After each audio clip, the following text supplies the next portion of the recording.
Morning glory, America. Bonjour, hi, Canada. I'm Hugh Hewitt in the Relief Factor Studio North. I welcome Ben Domenech to the program. Ben, of course, editor-at-large for The Spectator, Fox News contributor extraordinaire, good friend of the program. Ben, we're going to talk about last night, and I'm going to spend more time talking to you than Dana Bash actually spent time talking to the vice president. But first, I want $10,000 from you, and I want it today. Okay. You will send it to me? Yes. I'd like it. I'd like it right now because I need it and I want it right now. Do you? Yes. Yeah. You don't get it. You're not. You didn't listen to the show. Okay. Here is the biggest faceplant of the quote non-interview last night. Play cut, the short version of cut 24. As I said then, I say today, Israel has a right to defend itself. We would. And how it does so matters. Far too many innocent Palestinians have been killed. And then she went on to say, we must have a deal, in the way that I intended for you to say, I'm not going to give you $10,000, but you didn't take the bait. Well, I have to admit to you that the only reason that I was a little stumbling on this is that yesterday I went on Fox and I said that I will give you $10,000 if Donald Trump is that far behind in Arizona. Oh, you're kidding! So I thought that I thought there was a reference to that. I was like, oh, did Hugh see me on Stuart Varney?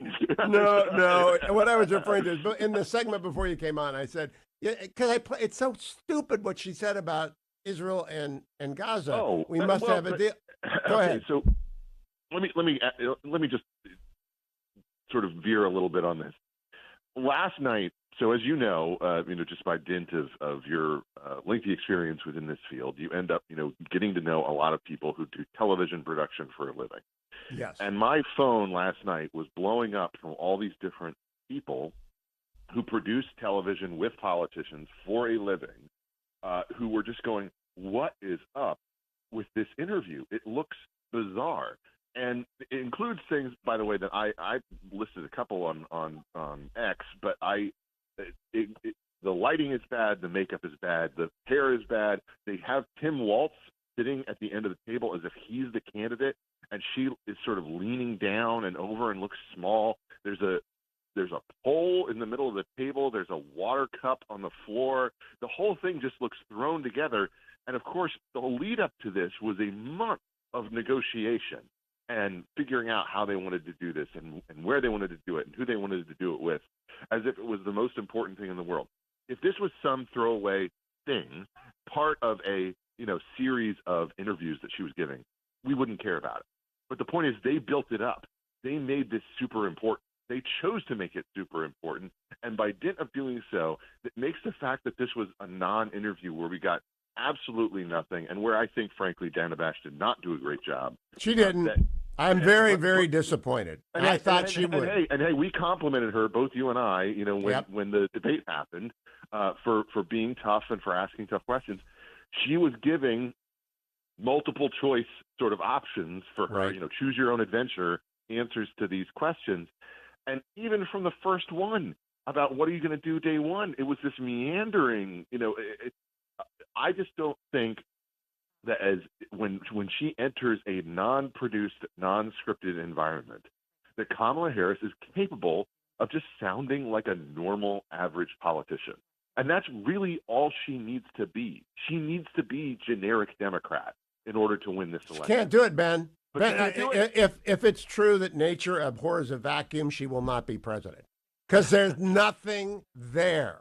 I want to play all of cut 24. It's the closest we come to substance, and it ought to alarm every friend of Israel. Let's play the entire bit of cut 24. It's 2 minutes and 14 seconds. Let's talk about some foreign policy issues that would be on your plate if you become commander-in-chief.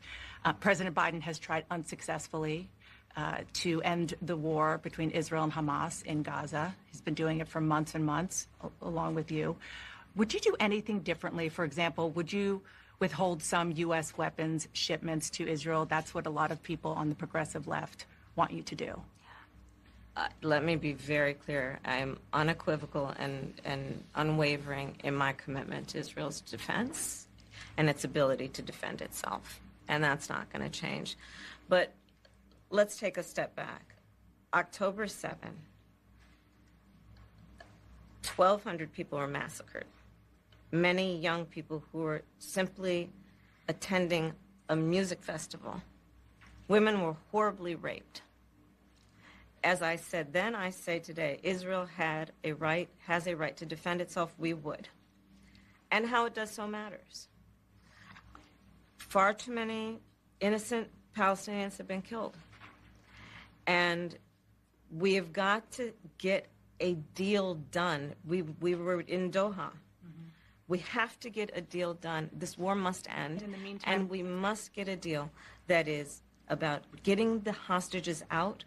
I've met with the families of the American hostages. Let's get the hostages out. Let's get the ceasefire done. but no change in policy in terms of arms and so forth.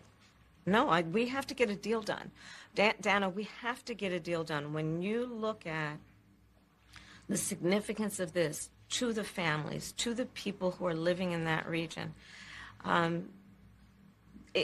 a deal is not only the right thing to do to end this war, but will unlock so much of what must happen next. I remain committed since I've been on October 8 to what we must do to work toward a two-state solution, where Israel is secure and in equal measure the Palestinians have security and self-determination. Ben, it's utterly vapid, and it's repetitively vapid. There's more sophistication from the protesters outside the DNC on this issue. I mean, and trust me, I mean, I was among them. So this is the thing that I think is so incredible about her and her career. She has failed her way upward all the way to this point in an incredible fashion. Honestly, it's the dog eating the wheel of cheese in Anchorman. I'm not mad. I'm kind of depressed. It's the thing that is it's the thing that is just incredible about this moment where you have someone who on paper should be prepared. Wait, you've just made me cry. Because it is Anchorman. She is Anchorman. She's the weatherman. Yes. It is Anchorwoman. Go after yourself, San Diego. So no, it's just the thing that is incredible about this moment, which is that she on paper should be ready. Like she's had actually, you were AG, you were senator, you've been vice president for the past 4 years. Why can't you form a coherent, basic thought about an issue that if you had any kind of briefing going into this, and we know that, weeks of briefing and weeks of preparing and all this sort of thing for an interview, for a softball interview that lasted less than 30 minutes, it's the kind of thing where what is wrong with her that she can't even be prepared for something this obvious?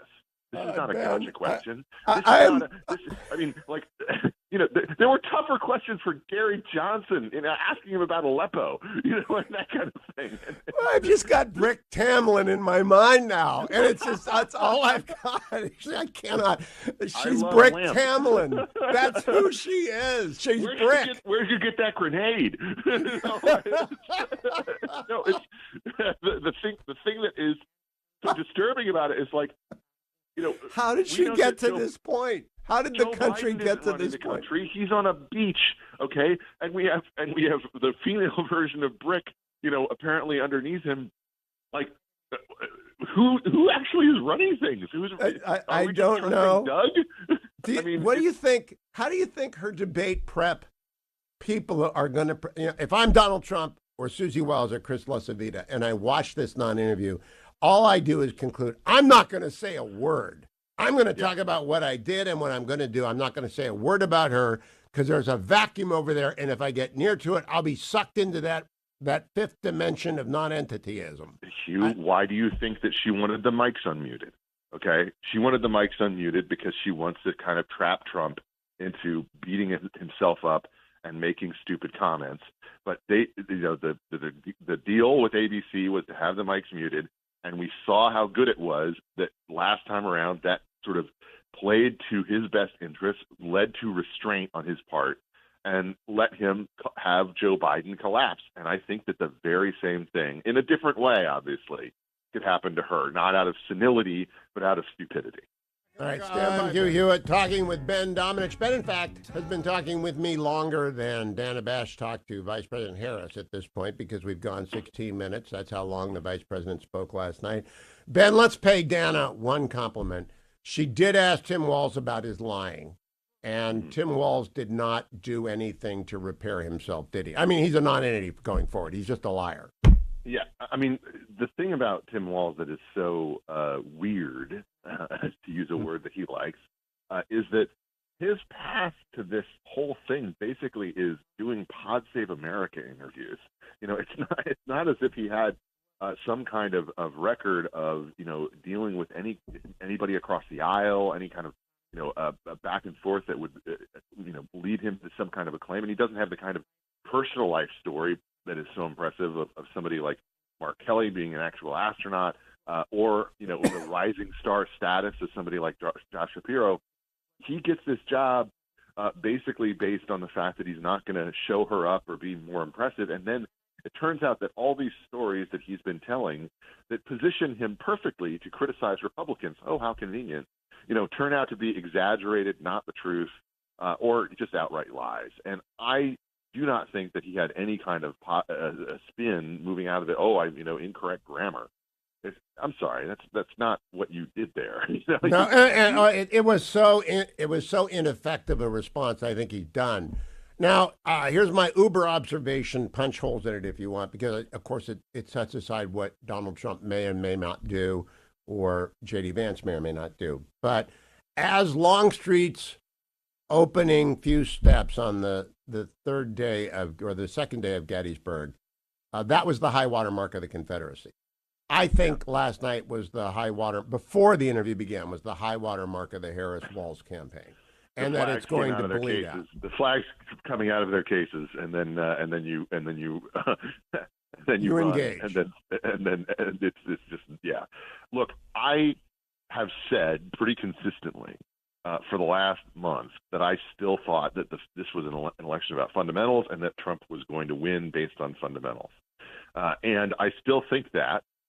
I do think that Democrats got a boost, you know, out of what they've done in the last month. But I think that one of the other fundamentals, and, you know, when I say it, I mean the economy and immigration and security, foreign and domestic. When one of the other fundamentals is this person isn't ready. And I think that at this moment, people want someone who is going to be strong, tough, and ready. And they don't feel that about her. And you can cover that up however you want, you know, with all sorts of production and all sorts of scripting and things like that. But I think people see through it. And look, you know, we live in an age where people talk about how much they want their politicians to be authentic, how much they want to be able to trust them and view them as actual people. And this is the most inauthentic pair of candidates that I think we've seen on the national stage in the modern era. It's just a complete show. And, you know, if the movie works, then you can make a lot of money off of it at the box office on the first week. But then if the movie, you know, gets that, you know, 50% score on Rotten Tomatoes, then the box office drops like a rock. And I think that that's what we're dealing with here. It's a movie that can open big, but it's going to also be, I think, one where word of mouth, terrible. You know, oh, my gosh. Don't go see that. Don't waste your time. Yeah, Brick Tamlin. And I got to say, I'm going to use that forever, Ben. Please, please. I am just, because she is Brick Tamlin, and I don't know. What is if you're advising her and you begin to see the numbers from last night with people saying, whoa, that's it. What do you do to save her? Do you say, go get more interviews? I mean, the number one thing that I would have her do, honestly, is get out there individually and have more and more interactions with real people that don't look like her conversation about space with those kids. Another Anchorman moment. Yeah. Yes, exactly. Space. But yellow school buses. Yeah. Yellow school buses. Yeah. No, it's. I think that's the only thing that I would be advising at this point, because honestly, she seems so inauthentic and so unprepared that I think you have to take a real sharp turn in order to get her to connect with Americans. And I think by the way, one part of that is the whole spin that was around, we didn't talk about it, but the whole spin that has been around this Arlington National Cemetery thing with Donald Trump. I think that is a Streisand moment. I think that they should not have made a big deal about that. Agree. I think it reminds people that he actually cares about Abbeygate and people who are suffering, and the Biden-Harris administration does not. Ben Domenech, thank you. As always, very perceptive, and you've ruined Kamala Harris for me. I now see Rick Tamlin. All right, thank you, Ben. I'll be